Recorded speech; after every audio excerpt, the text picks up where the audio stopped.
Hi everyone, check out my video. I attended a women's round table, about 4 to 5 women in sports entertainment industry. I learned so much. I hope you can take something away from this video as well. Thank you for watching.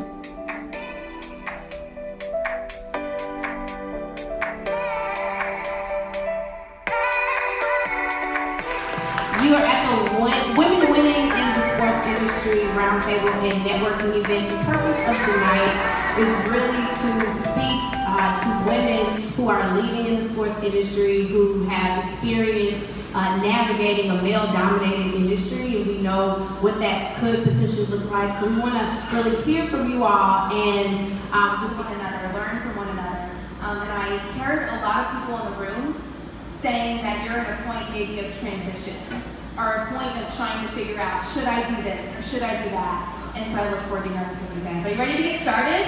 Yes. Awesome. Trust Audrina and the Area Crown Theater under SMG management company, and I've been in Chicago for about.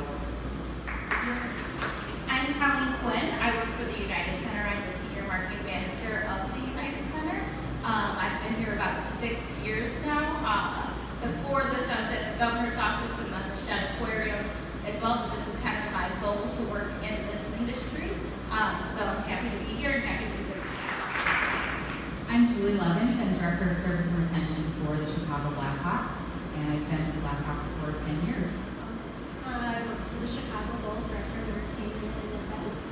I've been with the Bulls 6 seasons now, but I've done 19 NBA seasons in my Wow.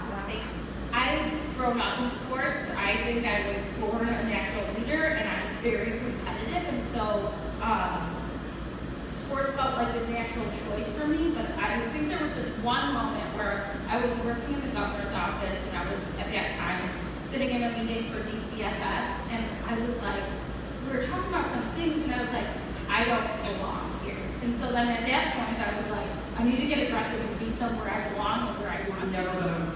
You will have a day or two in there where it will be 9 to 5, but you're gonna have more.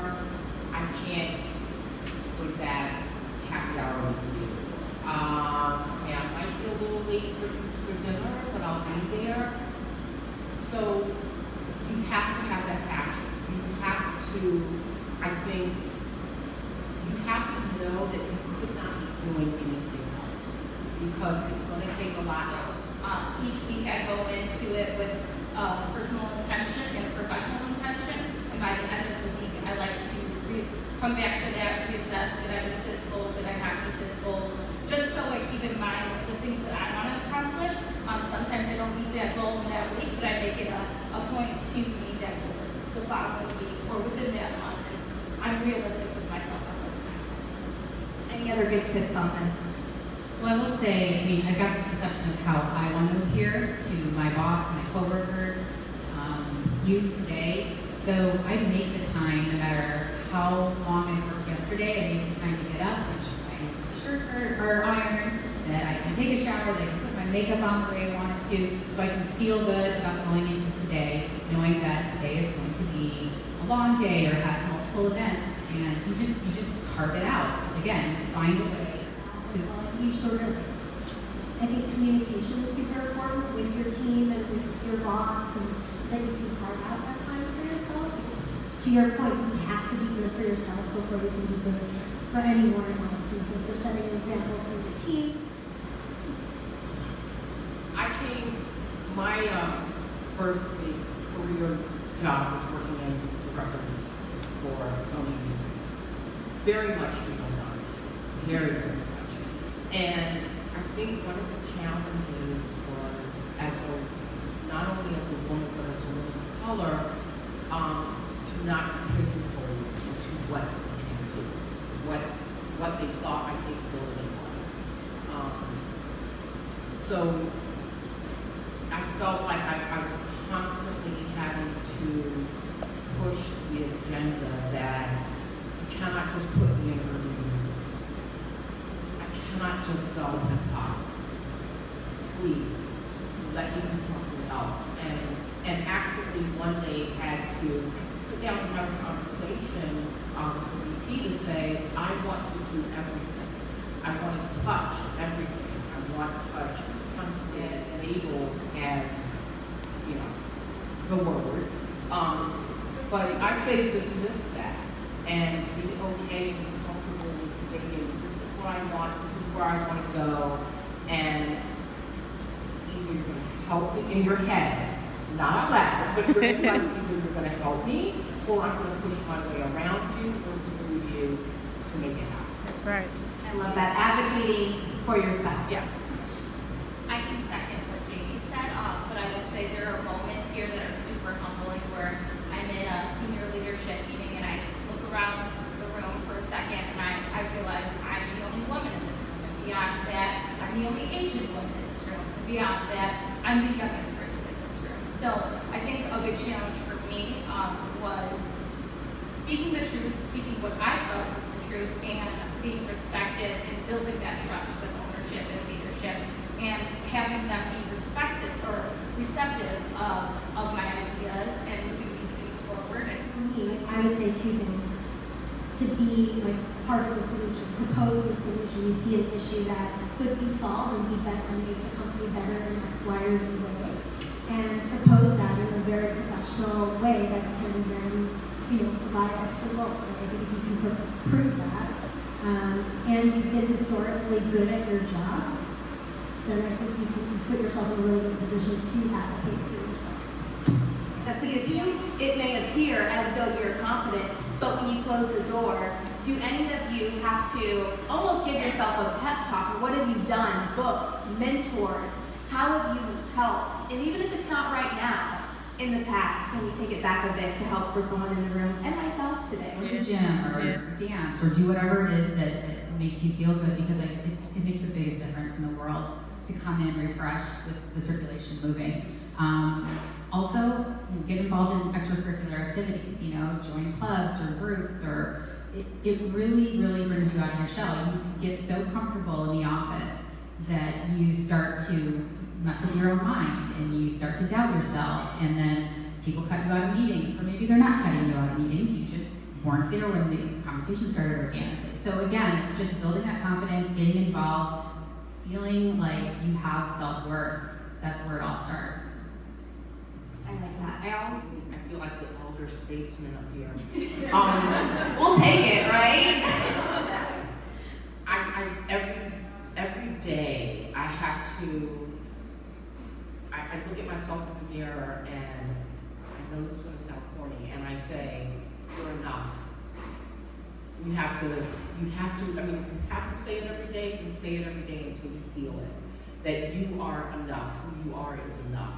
And then I think I want to piggyback off of the girlfriends. I think that it is so important that we surround ourselves with positive women. And the only way I think you can surround yourself with positive women is if you come from a positive place, because you can only control your own actions. So, we all do it. We all like, oh, I can't believe girlfriend's wearing that.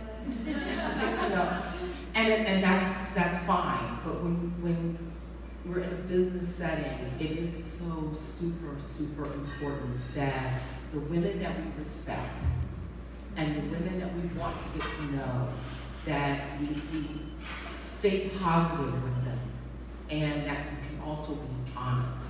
I want my work girlfriends to pull me up. To the person that's maybe, quote, underneath us, or to our superiors. And I think that's really important, and that kind of piggybacks on something I wanted to talk about. No matter what level of career in business, wanting to be an entrepreneur, whatever it is, whether they want to get into the sports industry, what's your number one, off the top of your head, career advice? What's that? Met with people that you're like, how do they get dressed in the morning? You're still, once you have that strong foundation, nobody can take that knowledge away from you. So that's my advice. Thank you.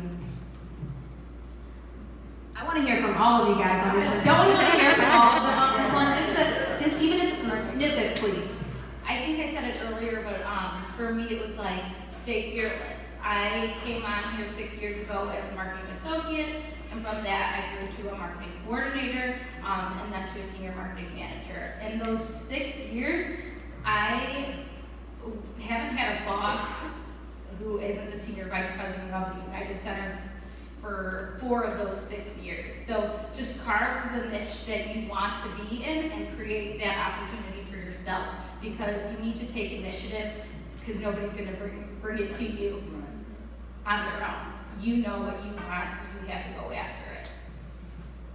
I would say another thing that's very important is just building relationships. You hear it all the time. It is the number one reason I'm here today. It's the number one reason I got my last job before this. It's the number one reason I got the job before that.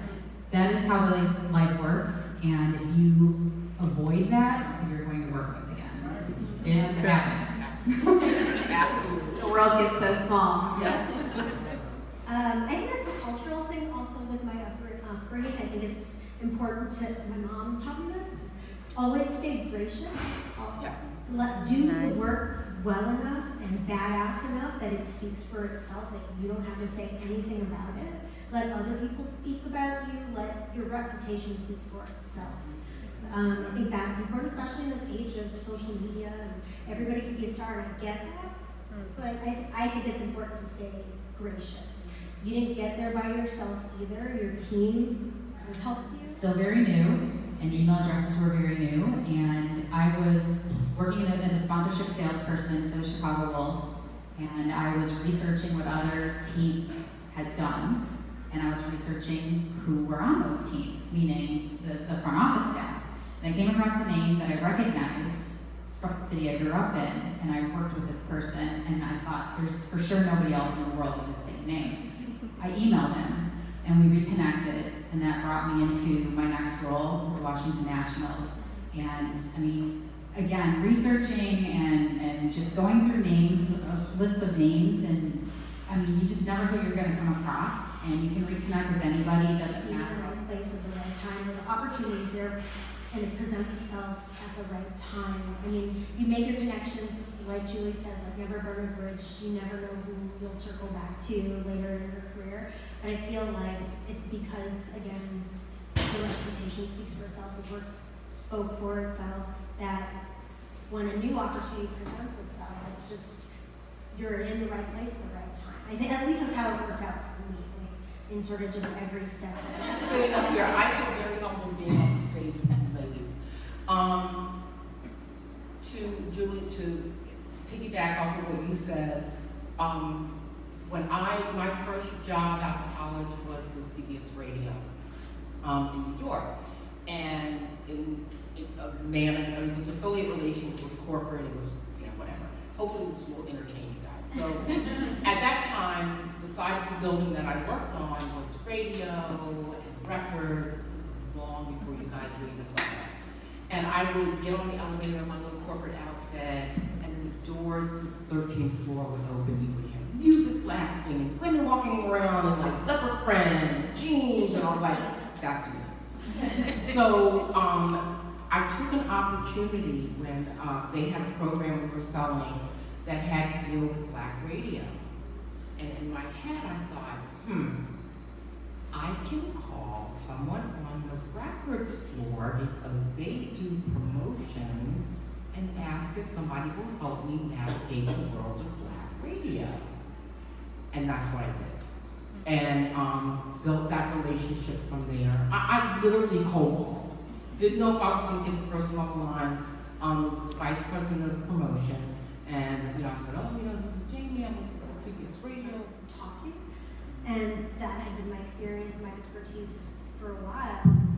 But when I got to the discussion, I was like, that would be like kind of like downward move for me. Like I want to be moving up.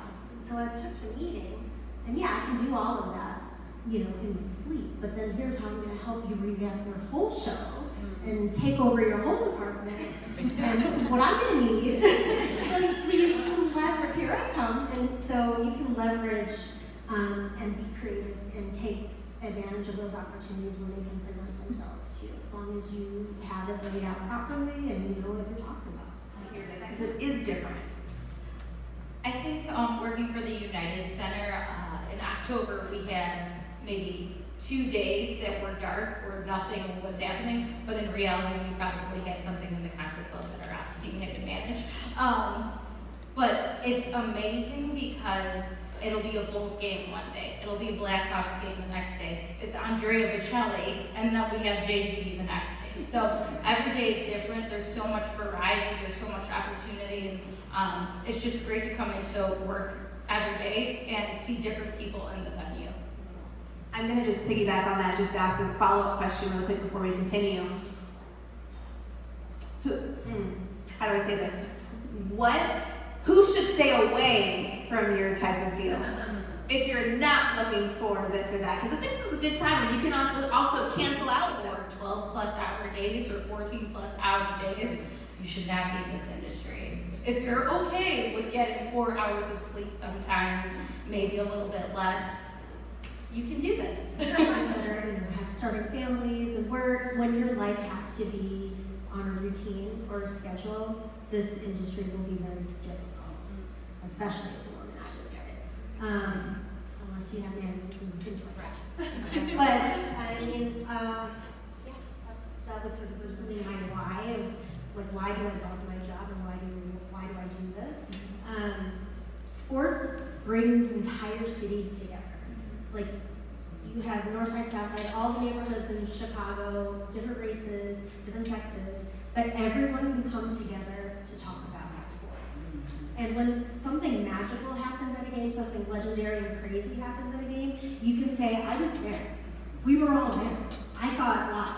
And also for me, the hours that we spend putting something together. I agree with all that. If you are looking for a way to get out of family functions, this is the industry for you. So true. I mean, we've missed how many birthday parties, anniversaries, weddings, and everything. I mean, you don't get a night off because there's a family wedding. You just show up to the wedding late. And again, if you absolutely have to be there, that's okay too. You can work that out. But you do miss stuff like that. You miss holidays and birthdays and all that stuff. But you know what? You might be very straightforward. This is my schedule, and this is my to-do list. When, for me, and I'm not on the sports side so much, although I've had the honor to work with a lot of amazing women in the sports industry. When the lights go down, and you hear that first note from that band, and the crowd loses their minds, the cell phones are up, that's the moment that I look around the arena and I go, okay, yeah, I was part of that. But if you can come from a place of authenticity and find something within that you like, or that you can relate to, and then you can bring that forth, then you are bringing your authentic self. And I think that, I feel like a yano, and I think that, I think that's like really important when you talk about bringing who you are to the table, and to not be ashamed to. I think what I want to leave you guys with is be prepared for life to step in and roll with it, and know that you're strong enough to go through it, not only survive it, but to kick ass and do what you have to do. That it's not going to always be a straight path, but that's okay, because everything you pick up along the way is going to help you get to where you need to go. Thank you. I really can't think of another thing other than what Jamie already said. Just the relationship building. I can't stress it enough. It's so important. Also, one of the things that I was in high school. I was working in a box office, and I walked into a box office where everybody was older than me, a lot older than me, and I felt like nobody respected me. So I stopped wearing jeans and t-shirts because we didn't have a dress code, and I started dressing in business attire. And I hit the radar. And then my work was also good too, but I got on the radar because of my appearance. And I started to earn respect from all these people that used to be like, oh, Julia's like that. Having integrity and taking pride in your work and how you present yourself. In our business and in entertainment, presentation is everything. All the little details matter. So really going in there with a fine-tooth comb with all those little details is super important. For me, I would like to say talk less, listen more, do better. Okay. Again, guys, thank you for watching. I will list all the names and information down below so you can kind of recognize who and what they were saying and reach out to them individually for any mentorships or just questions that will help you in your career. Thank you.